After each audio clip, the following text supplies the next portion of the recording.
সুপ্রিয় দর্শক, বাংলাদেশ প্রতিদিনের নিয়মিত আয়োজন প্রতিদিনের বাংলাদেশে আপনাদের স্বাগত জানাচ্ছি। আমি পান্থ আফজাল। আজকে কে আছেন অনুমান করতে পারছেন? তাকে দেখলেই আপনাদের মুখটা আনন্দে ভরে যাবে। তাকে দেখেছেন টেলিভিশন পর্দায়, তার উপস্থাপনায় মুগ্ধ হয়েছেন, অভিনয়ে মুগ্ধ হয়েছেন, তার প্রতিটা কাজ আপনাদের ভালো লেগেছে। সে আমার খুবই প্রিয় বন্ধু, আপনাদের প্রিয় মানুষ, ইমতু রাতেশ। কী অবস্থা বন্ধু? ভালো আছি। কি অবস্থা? আমার অবস্থা ভালো। দেখেই তো মনটা ভরে গেল। এরকম হাসি সুন্দর, এরকম চিরতরুণ এবং ফ্রি।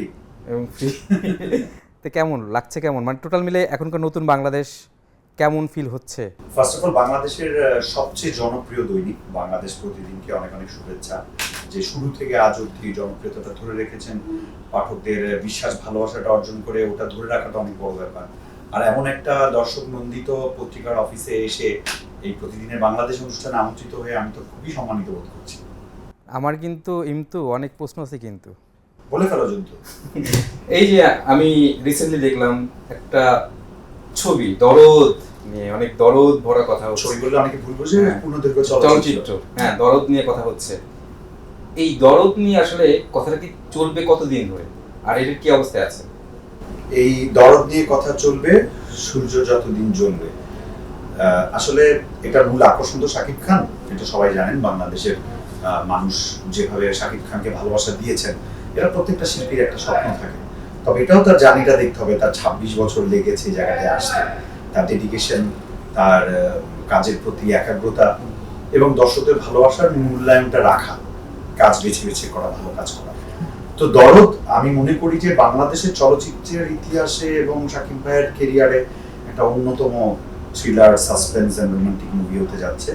এবং যেহেতু এটা ঐতিহাসিকভাবে একটা ইতিহাস তৈরি করতে যাচ্ছে, যে 6টা ভাষায় একযোগে এটা মুক্তি পেতে যাচ্ছে এবং বলিউডের সবচেয়ে বড় যে ব্যানার টি সিরিজের আন্ডার এটা রিলিজ হতে যাচ্ছে। তো অনেকগুলো সাকসেস স্টোরি অলরেডি কিন্তু লিপিবদ্ধ হয়ে গেছে ইতিহাসে। তো সেই অর্থে মানুষ এটা নিয়ে চর্চা করবে, উইন্ডোর করবে এবং এটা অনেক দিন চর্চিত হবে, সেটাই তো কাম্য। আমরা কি চর্চা করব মানে অভিনয় নিয়ে, মানে ক্যারেক্টার নিয়ে দরদে কিভাবে দেখা যাবে ইমতুকে? আসলে ডিম ফুটার আগে বাচ্চা কখনো ঘুম থেকে না। তো সেই অর্থে আমি প্রিয়তমায় কাজ করেছি, এটা আমার অনেক কাছের মানুষও জানতো না। এবার তো আমি একটু প্রমোশনে আসছি, বা আমি অনেকে জানে যে আমি দরদে আছি।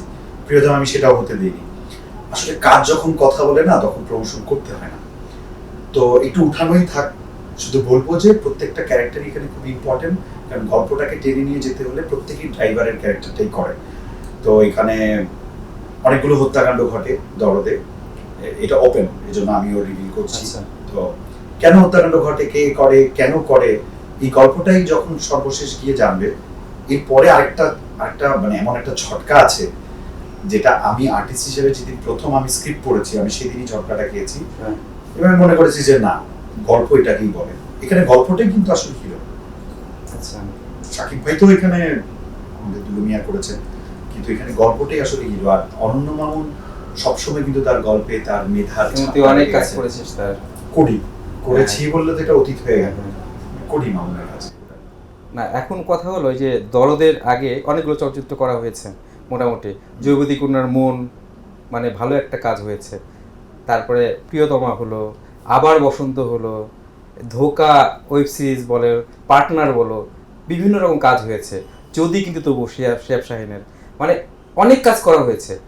এই দরদটা আসলে এই বিষয়টাকে কতটা ইমতুকে ছাপাবে, মানে অন্যভাবে নিয়ে যাবে, উন্নীত করবে? ছাপাবে তো তখন যখন বাংলাদেশ প্রতিদিন আজকে অনেক ছাপাবে, ওরকম তো ইমতুকে ছাপাবে, যারা ছাপাবে তারাই জানে। আর কখনো কাজের সঙ্গে কাজের তুলনা করতে হয় না, আমি এটা করি না পার্সোনালি। আমার কাছে মনে হয় আমি একদিন যদি চিকেন বিরিয়ানি রান্না করি, ওই দিনের জন্য ওটাই সেরা। কিন্তু আমি কাল যদি হায়দ্রাবাদি বিফ বিরিয়ানি করি, ওটার সঙ্গে চিকেন বিরিয়ানি আমার তুলনা দেওয়ার দরকার নেই, পরের দিনের জন্য ওটাই সেরা। তা আমি যখন প্রিয়তমা করেছি, তখনকার সময় এটা কিন্তু একটা ইতিহাস ছিল, বাংলাদেশের সবচেয়ে ব্যবসা সফল ছবি। তুফানের সেই রেকর্ড ভেঙে দিয়েছে। তার বিশ্বাস করি শাকিব খানই তার রেকর্ড ভাঙার জন্য যথেষ্ট, আর আমরা তো তার আসলে সাঙ্গপাঙ্গ। তো সেই অর্থে দরদ নতুন একটা ইতিহাস তৈরি করবে।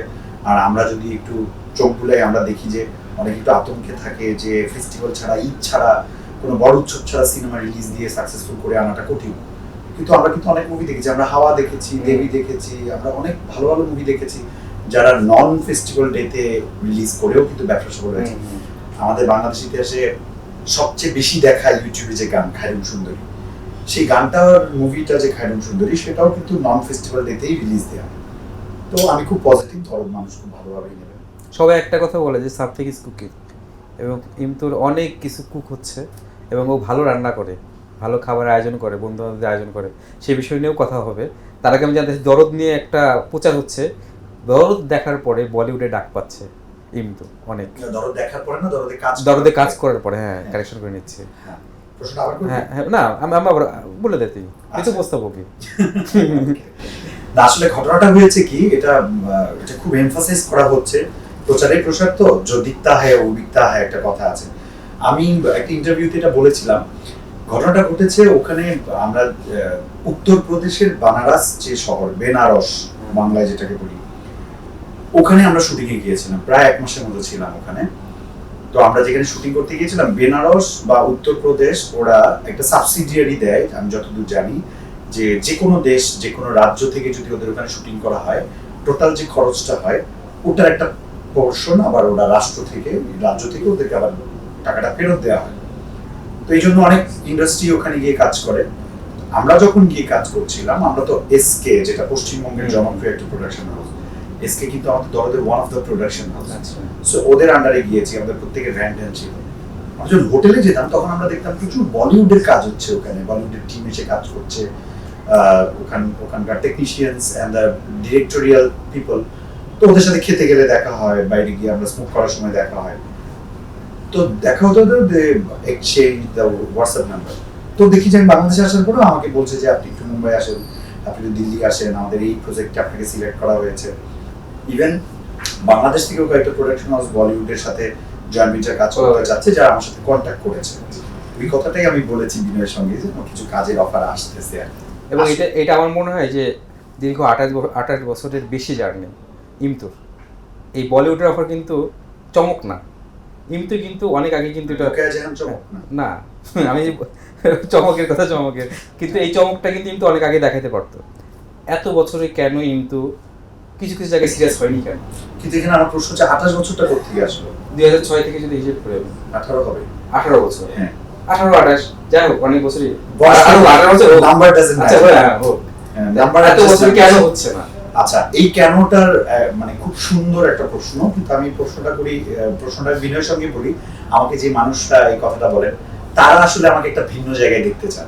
এখন প্রশ্ন হচ্ছে, আমি আমাকে ভিন্ন জায়গায় দেখতে চাই কিনা? আমি বলবো না। কেন দেখতে চাই না?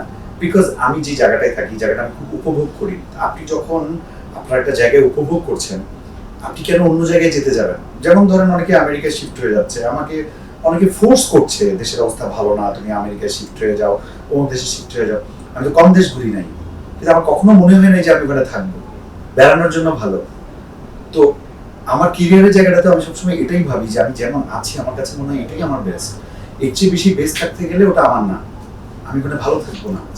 তো যেটা আমার অনাকাঙ্ক্ষিত, একটা মানুষের ওটা কাঙ্ক্ষিত, ওই জন্য চায়। ওটা আমার কাঙ্ক্ষিত না, আমি চাই না, আমি ভালো আছি। আমি যত জানি আমার বন্ধু অলরাউন্ডার, মানে অভিনয় করছে, উপস্থাপনা করছে, রান্না করছে, সব কিছু করছে, আবার মোটামুটি সব জায়গায় তার সমান দক্ষতা যেটা আছে। আজকে আমাদের তো আশা থাকে যে কিন্তু ভালো ভালো মানে কেন্দ্রীয়, মানে বড় চলচ্চিত্রের কেন্দ্রীয় চিত্র অভিনয়। আচ্ছা, এটা তো আশায় থাকে। আচ্ছা, ওটা হচ্ছে সিনেমার ক্ষেত্রে। হ্যাঁ, সিনেমার ক্ষেত্রে আসলে যখন আমাদের কাছে অফারগুলো আসে, এটা তুইও ভালো করে জানিস, আমাদের অনেক নাম করা নায়ক আছে যারা নাটক থেকে সিনেমায় গেছে, কিছু করতে পারেনি। তো যখন হালের গুরু আগের গুলা গেছে, ওগুলা দেখছি আমি যে কি অবস্থা, আমরা পিসের গুরুরা কেন ওই রিস্কটা নিব? আর দ্বিতীয় কথা, চলচ্চিত্র কিন্তু ভিন্ন একটা জগৎ, এবং ওখানে যারা গেছেন তারা জানেন যে কত স্ট্রাগল ওখানে করতে হয়। এবং আমি যদি এখন মনে করি যে না, আমি চলচ্চিত্রে সিঙ্গেল কাজ করব, সিঙ্গেল সেন্টার কাজ করব, এবং আমাকে দেখার জন্য মানুষ হুমড়ি খেয়ে পড়বে, তাহলে কিন্তু আমাকে একদম জিরো থেকে শুরু করতে হবে। আমাকে নাটক, উপস্থাপনা, মিউজিক ভিডিও, বিজ্ঞাপন আমাকে ছেড়ে দিতে হবে, এবং আমাকে লোকচক্ষুর অগোচরে চলে যেতে হবে। যারা আমাকে ফ্রিতে দেখবে তারা কেন টাকা দিয়ে টিকিট কেটে আমাকে দেখবে হবে? সো আমাকে ফ্রিতে দেখা যায় এরকম জায়গা থেকে যাওয়া আমাকে একেবারেই বন্ধ করে দিতে হবে। এটা ইন্টুকি দিয়ে কখনোই হবে না। এই জন্য ওটা আমার চাওয়ার খাতাতেই কখনো ছিল না। বুঝাতে পেরেছি? চট্টগ্রাম থেকে আসা একটা যুবক, ছিল ভালো 2005 সাল 2006 সাল, তারপর আজকে 2024 শেষের দিকে, এই জার্নিটা আসলে ফার্স্টে কেমন ছিল, কিভাবে আসাই ছবির জগতে ছোট্ট করে আমি জানতে চাই একটু বলুন। আসলে এই স্টুডেন্টরা যখন ঢাকা শহরে বা কোনো একটা তার জায়গা থেকে ভিন্ন জায়গায় যায়, ওদের একটা ফিনান্সিয়াল ক্রাইসিস থাকে। তো আমারও মনে হয়েছে যে আমার মনে একটা পার্ট টাইম জব করলে খুব ভালো হয়। তখন একটা কোম্পানি এরকম লোক নিবে, তা আমি সিভি কিভাবে বানাতে হয় জানি না।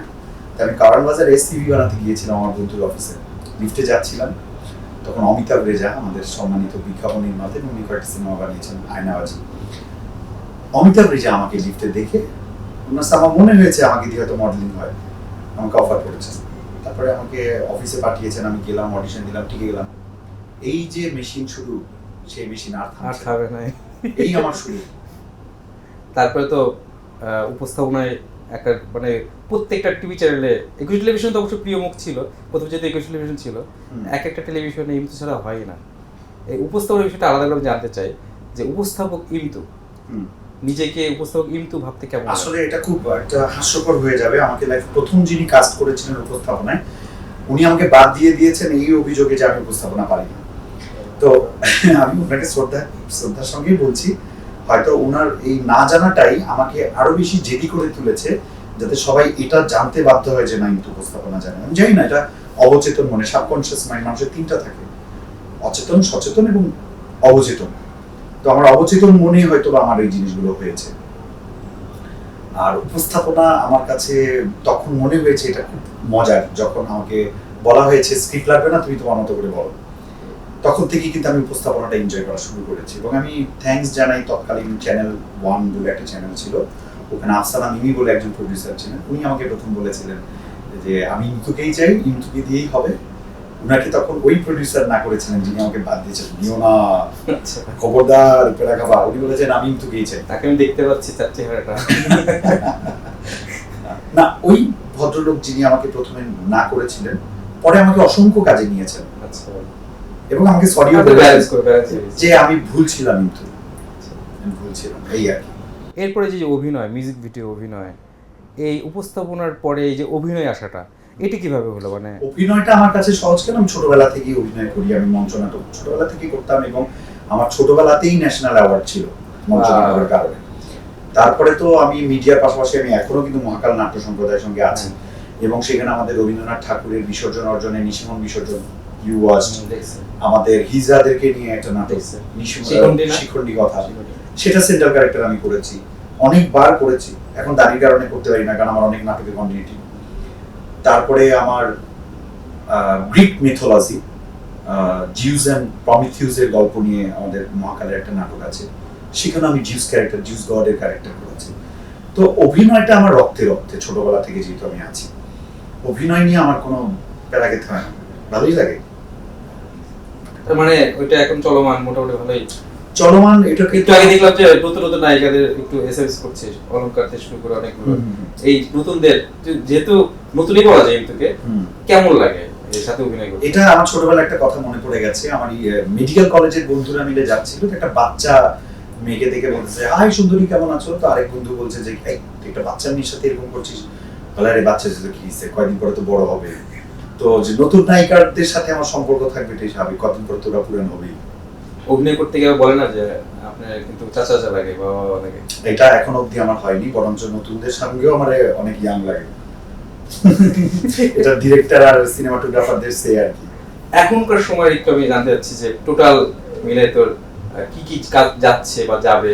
এটা তো আমার পেশা। তো আমার নিয়মিত শো একুশে টেলিভিশন, তাদের সিনেটস, যেটা আমার হাত ধরেই শুরু হয়েছিল, এটা দীর্ঘ বছর, আমি যদি ভুল না করি প্রায় 12-13 বছর হয়ে গেছে এটার বয়স, বা এরকমই হবে, 16-17 বছর হবে। এই শোটাতে আমি আবার নতুন করে ডাক পেয়েছি। মাঝখানে 1-1.5 বছর গ্যাস ছিল আমার, অন্যরা করেছেন, এটা আমি নতুন করে শুরু করেছি। আর রেগুলার টিভি শো অনেকেই বলছে করা হচ্ছে না, রেগুলার টিভি শোতে আসলে পোষায় না। চায়ের চুমুক হয় না, চায়ের চুমুকে আমি গেস্ট হয়ে গেছি। ওটাও আমার শো, ওটাও আমার হাত ধরে এসেছিল। ওটাতে আমি আমার দরদ সিনেমার জন্য ওরা আমাকে ডেকেছেন। এটা খুব মজার, তোকে কোনো শো থেকে বাদ দিয়ে দিল, পরে ওরাই তোকে গেস্ট করে ডাকলো। আমার কাছে মনে হচ্ছে মধুর প্রতিশোধ আর কিছু নেই।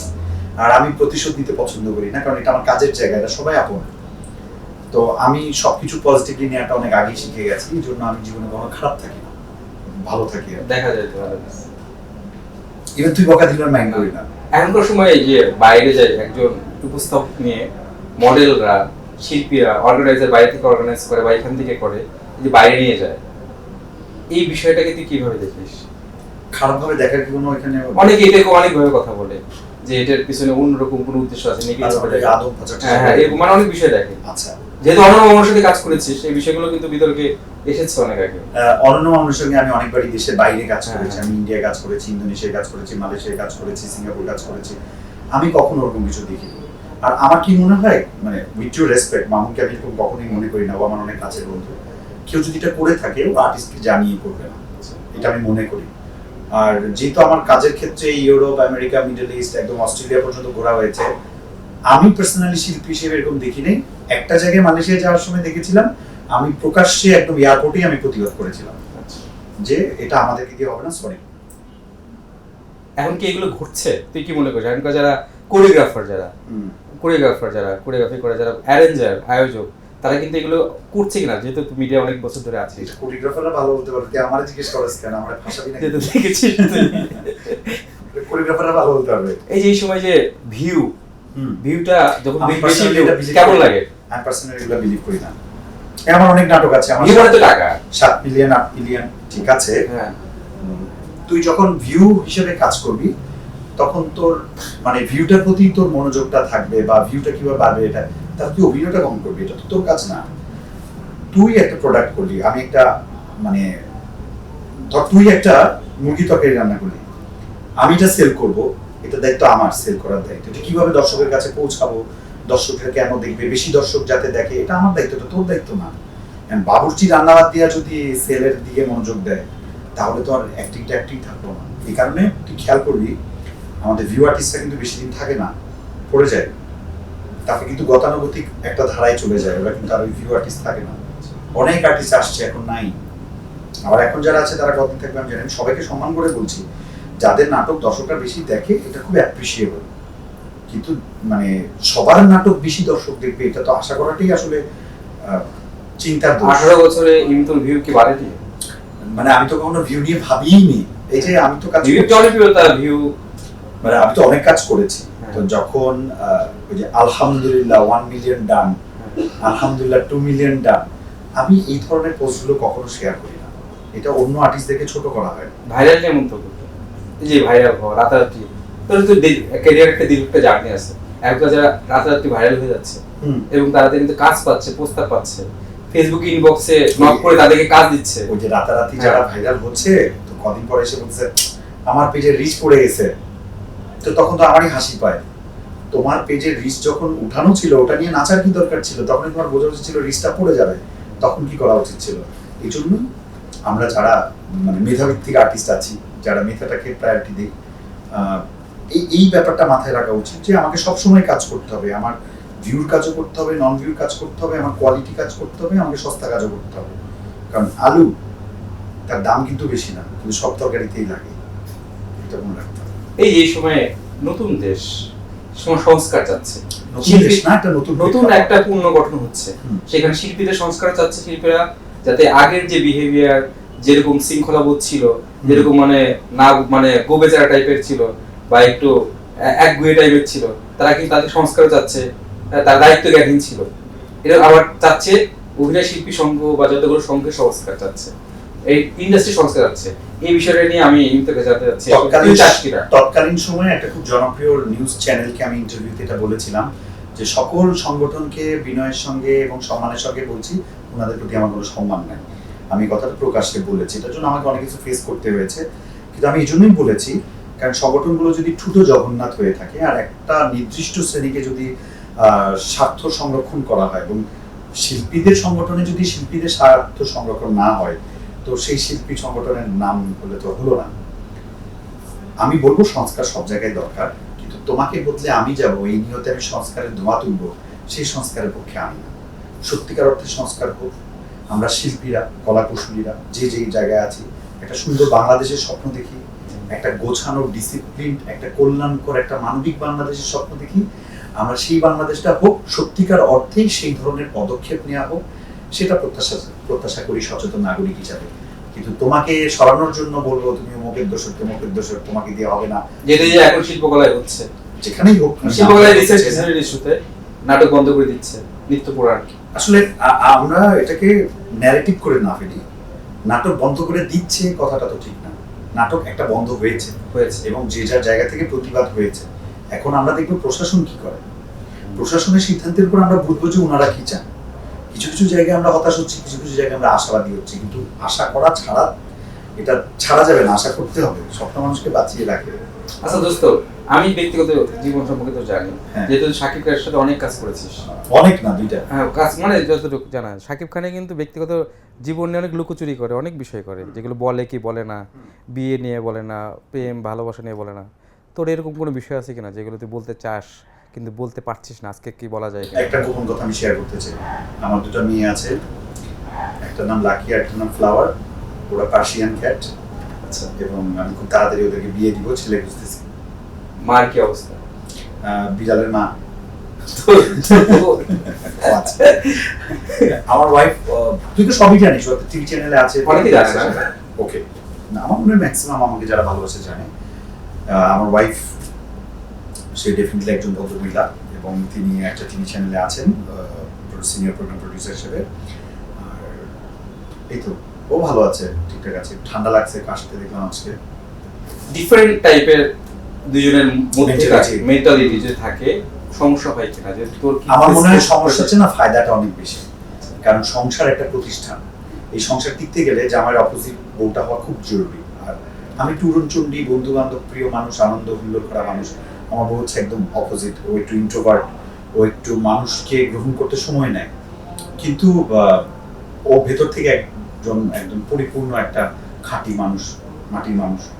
তো ওকে যারা বুঝতে পারে তারা পছন্দ করে, যারা বুঝতে পারে না তারা পছন্দ করে বা পছন্দ করে না। আর এই থেকে যে হাসি খুশি দেখা যাচ্ছে, কিছুটা বেনিফিটেড হচ্ছে এই কারণেই। হ্যাঁ, maximum benefited. We are friends. বিয়ের 10 বছর পরে আর কি স্বামী স্ত্রী থাকে, ওরা বন্ধুই হয়ে যায়। এখন নিমতো তো অনেক ভক্ত আছে, আমি শেষের দিকে প্রায়।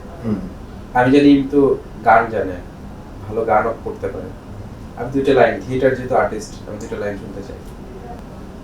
এটা আমার জন্য আসলে কঠিন হয়ে যায়, কারণ যেহেতু আমি প্রফেশনাল সিঙ্গার। একটা কবিতা বল, তুই তো মানে ইম্প্রোভাইজ করতে পারিস অনেক কবিতা। না, আমি কবিতা একদম আমাদের কবিগুরু রবীন্দ্রনাথ ঠাকুরেরই। ওকে, এটা তো লাস্ট প্রশ্ন, আর তো প্রশ্ন নাই। না, কর তুই কর। মেসেজ মানে তোর ভক্তদের উদ্দেশ্যে কিছু বলবি না? হ্যাঁ, ওকে, আমি কবিতা আবৃত্তির জন্য, আপনার কবিতা আবৃত্তি না শুনে যাবেন না। আপনারা ভালো থাকবেন। বাংলাদেশ প্রতিদিন অনেক ভালো এবং জনপ্রিয় একটা পত্রিকা। আমার বাসায় কিন্তু বাংলাদেশ প্রতিদিন রাখা হয়। আর আমি একটা অ্যাপস ইউজ করি, ওই অ্যাপসের মধ্যে আমি প্রতিদিন কয়েকটা নিউজ পেপার পড়ি, ওগুলোর মধ্যে স্টার মার্ক দেওয়ার মধ্যে একটা হচ্ছে এই বাংলাদেশ প্রতিদিন। দেখাতে পারবো এখনই, না না সমস্যা নেই। ওকে, সো ভালোর সঙ্গেই থাকুন এবং সত্যিকার অর্থে যারা ভালো তাদের সঙ্গেই থাকুন। আর কেউ ভালো বললেই তাদেরকে ভালো বুঝবেন না। নিজের বুদ্ধি, নিজের বিবেক এবং নিজের পূর্ব অভিজ্ঞতাকে যাচাই করে আপন বুঝে তারপর চলুন, তারপর কথা শুনুন। কেউ কিছু বলে জানতে হবে, ভালো থাকবেন। ওকে, আমি এখন কবিগুরু রবীন্দ্রনাথ ঠাকুরের নির্ঝরের স্বপ্নভঙ্গের কিছু লাইন আমি পড়ছি। আজি এ প্রভাতে রবির কর, কেমনে পশিল প্রাণের পর, কেমনে পশিল গুহার আধারে প্রভাত পাখির গান, না জানি কেন রে এতদিন পরে জাগিয়া উঠিল প্রাণ, জাগিয়া উঠিছে প্রাণ, ওরে উথলি উঠিছে বাড়ি, ওরে প্রাণের আবেগ প্রাণের বাসনা রুধিয়া রাখিতে নারী, থর থর করি ফুটিছে কাঁপিছে ভূধর, শিরা আসি আসি করিছে খুশে। আচ্ছা, ফুলিয়া ফুলিয়া ফেনীর শরীর গরজি উঠেছে দারুণ রোষে, ইধায় কোথায় পাগলের প্রায়, ঘুরিয়া ঘুরিয়া মাথিয়া বেড়ায়, বাহিরেতে চায় দেখিতে না পায়, কোথায় কারার তার। ওকে, খুব চমৎকার লাগলো। তো আমার শেষ, কিন্তু আমার তারপর আমার একটা প্রশ্ন, যেহেতু আমি সাংবাদিক আর বন্ধু, মিডিয়া কর্মী, যেহেতু এখনকার এই ইস্যুটা কিন্তু এখন যে বয়কটের ইস্যুটাও আসতেছে, আর্টিস্ট সাংবাদিকদের মধ্যে একটা সম্পর্ক অবনতি হচ্ছে, আমি লাস্টে 2টা কথা শুনতে চাই। সময় হচ্ছে মলমের মতো, সময় গেলে ওর সব ঠিক হয়ে যায়। আচ্ছা, আমরা কিন্তু যেভাবে আশা করছে আমরাও চাই, কিন্তু আমরা চাই যে সাংবাদিক শিল্পী একসাথে থাকুক, ভালোভাবে থাকুক। এবং কিন্তু খুব ভালো লেগেছে আসলে আড্ডাটা দিয়ে, অনেকদিনই ইচ্ছা ছিল একসাথে মিলে আড্ডা দেওয়ার, সেই আড্ডাটা হলো বাংলাদেশ প্রতিদিনের এই প্রতিদিনের প্রিয়জনের মাধ্যমে। অনেক অনেক শুভকামনা, ভালো ভালো কাজ হচ্ছে, সামনে আরো কাজ হোক, এরকম চিরতরুণ থাক, হ্যাঁ সুন্দর একটু থাক। কঠিন বয়সে গেলে হ্যাঁ, ছিল তো হ্যাঁ, তারুণ্য ধরে এরকম একটা থাক। কঠিন। আর আমি বাংলাদেশ প্রতিদিনের এই শো প্রতিদিনের প্রিয়জন টিমকে আমি অনেক ধন্যবাদ জানাবো, এত সুন্দর সেট, এত সুন্দর আয়োজন, এবং আমাকে গ্রাফিক্সও এমন এমন ছবি এখানে ইউজ করা হয়েছে যে ছবিগুলো আমার কালেকশনে নেই। এক একটা স্টোরি আছে। খুব ভালো লেগেছে, সবাইকে ধন্যবাদ, তোকেও অনেক অনেক ধন্যবাদ। দেখা হবে। আর দর্শক যেহেতু আমাদের সাথে রয়েছেন, সামনেও থাকবেন, আমরা এমুট প্রিয় মুখ আপনাদের সামনে নিয়ে আসব, এবং প্রতিদিনের প্রিয়জনে এক একটা অতিথি দেখে আপনাদের ভালো লাগবে, আপনারা সাথে থাকবেন, সুস্থ থাকবেন সেই কামনা করি। খোদা হাফেজ, টাটা।